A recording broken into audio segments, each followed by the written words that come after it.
The Majority Whip. Mr. President, I've served in the House and Senate for a number of years. One of the issues that has always been of interest to me is tobacco. I lost my father to lung cancer when I was 14 years old. He was 53. 2 packs of Camels a day, and he died of lung cancer. I've thought about that a lot throughout my life. When I was elected to the House of Representatives, I decided to start asking a few questions about tobacco and government subsidies and government policies. It was not the most popular position I ever took within the House of Representatives. There was generally a rule, or at least a custom, of never raising the issue. I did. It resulted in a decision by the House of Representatives that surprised almost everyone. I introduced an amendment to ban smoking on airplanes. It was opposed by not only my own party leadership, but the leadership of the Republican Party, and yet we prevailed. It turned out that the members of the House of Representatives represented one of the largest frequent flyer clubs in America, and they were sick and tired of secondhand smoke in airplanes. I called on Senator Frank Lautenberg of New Jersey to be my ally on this side of the rotunda, and he was successful in passing the legislation with me, which was signed into law.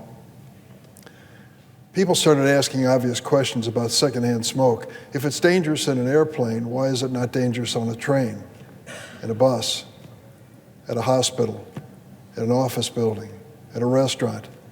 So to my surprise, this measure to make clean air more prevalent on airplanes ended up being a tipping point in American history on tobacco policy.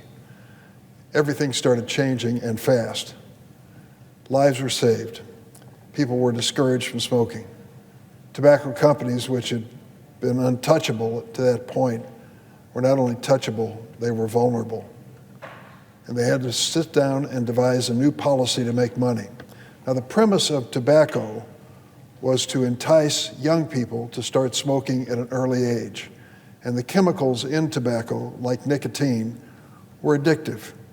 People knew in the tobacco industry that if you could drag kids into smoking at an early age and get them addicted, they might face a lifetime of that addiction and ultimately die from it. But they would have loyal customers to the tobacco companies, and they would continue to make money. When we started raising questions about tobacco, the tobacco companies needed an alternative. They found it. Do you know what it was? E-cigarettes, vaping.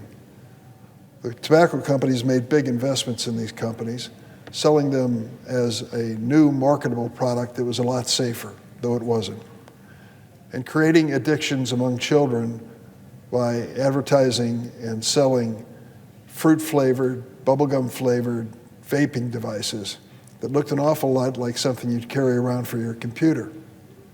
Visit a high school in America today in your state, or a junior high, middle school for that matter. Ask the teachers and administrators, what's the prevalence of vaping and e-cigarettes among the kids in these schools? You'll be shocked to learn. Kids mistakenly believe that these are harmless, yet they're extremely addictive, e-cigarettes and vaping. And so I contacted the Food and Drug Administration, which has the legal authority to regulate these products, and said, what are you going to do about it? Well, they weren't quite sure what to do about it, and that's why I came to the floor today to tell you up to date what was just announced. The decade-long delay from the Food and Drug Administration to properly regulate e-vaping and e-cigarettes is in a league of its own in the modern history of that agency. You see, under the law known as pre-market review, no tobacco product, and vaping is a tobacco product using tobacco chemicals like nicotine, no tobacco product is permitted on store shelves unless the producer, the manufacturer, proves to the Food and Drug Administration in advance, prior to selling the product on the market, that it is, quote, appropriate for the protection of public health. For years, the Food and Drug Administration, despite this charge under the law, has ignored it. Instead, they set back as millions of e-cigarettes in fruit, mint, candy flavors, even with cartoon images, were illegally flooding the market and addicting America's children. The Food and Drug Administration watched as this happened. It was so bad that in year 2019, 4 years ago, a federal judge intervened, ruling that the Food and Drug Administration, quote, decided not to enforce the pre-market review provisions at all. In other words, the court found what I've just said to be the fact. The law said you need approval ahead of time before you can sell this product. The industry, tobacco industry, e-vaping industry, ignored it, sold these products nationwide, addicting these children, and ignored their responsibilities under law. So in 2019, this federal court ordered the Food and Drug Administration to enforce the law, to review all e-cigarette applications as the law requires, and gave them a deadline to get it done. It was almost 2 years later, September 9th, 2021. That was more than 16 months ago, and still the Food and Drug Administration has not finished its job. In that time, while the FDA has dithered, dallied, and delayed, more than 1 million of America's kids have started vaping.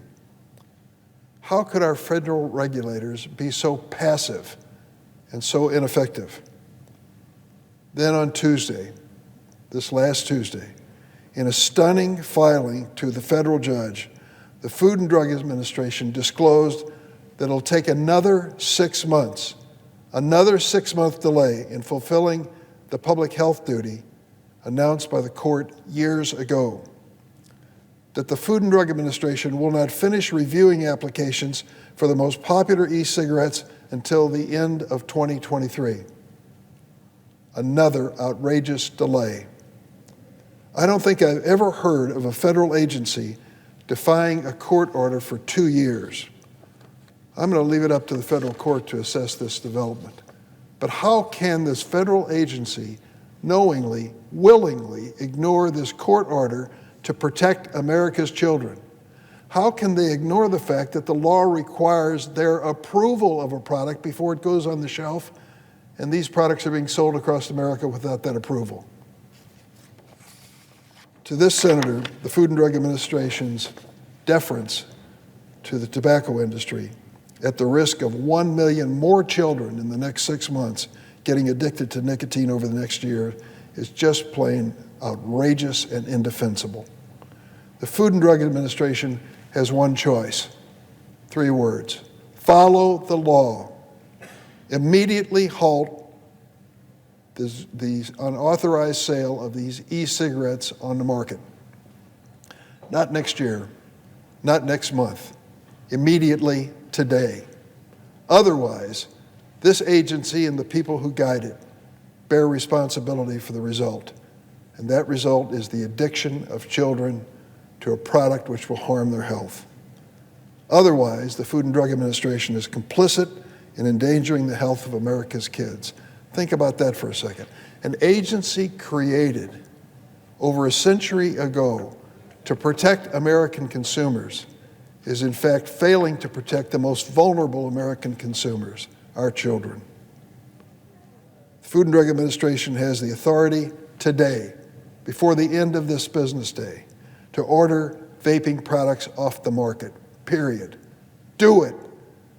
Don't wait till some attorney talks you out of it at the Food and Drug Administration.